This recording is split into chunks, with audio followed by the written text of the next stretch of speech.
Okay, question देखते हैं। Series LCR circuit is connected to an AC voltage source when L is removed, inductor is removed from the circuit, phase difference between current and voltage is π/3. If capacitance is removed from the circuit, the phase difference is again π/3 between the current and voltage, the power factor of the circuit. तो देखो ये कैसे करेंगे, power factor कैसे निकाला जाए भाई.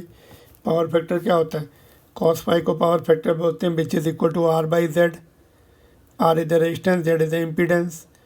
ठीक है, power factor is cos phi which is equal to R/Z.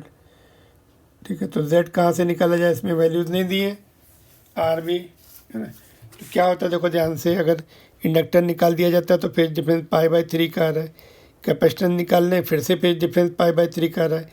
इसका मतलब क्या हुआ, सिमेट्रिक सिचुएशन है, XL is equal to XC है.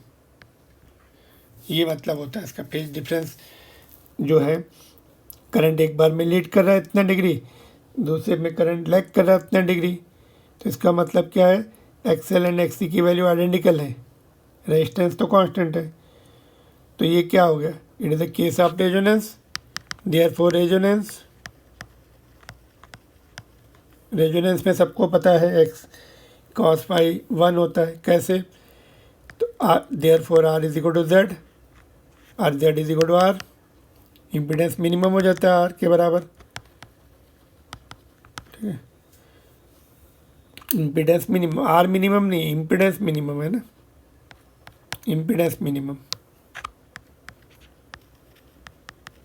ठीक है, तो cos फाई का फार्मूला लर्न करो, R/Z.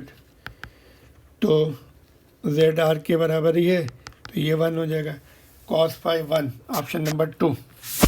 ठीक है, तो इस तरह के क्वेश्चन जो इनडायरेक्टली रेजोनेंस के दिए होते हैं, तो आपको आइडेंटिफाई करने. सेम फेज डिफरेंस हो रहा है, L एंड C को एक एक बार निकालने से. केस ऑफ रेजोनेंस में पावर फैक्टर 1 होता है, cos phi is equal to 1.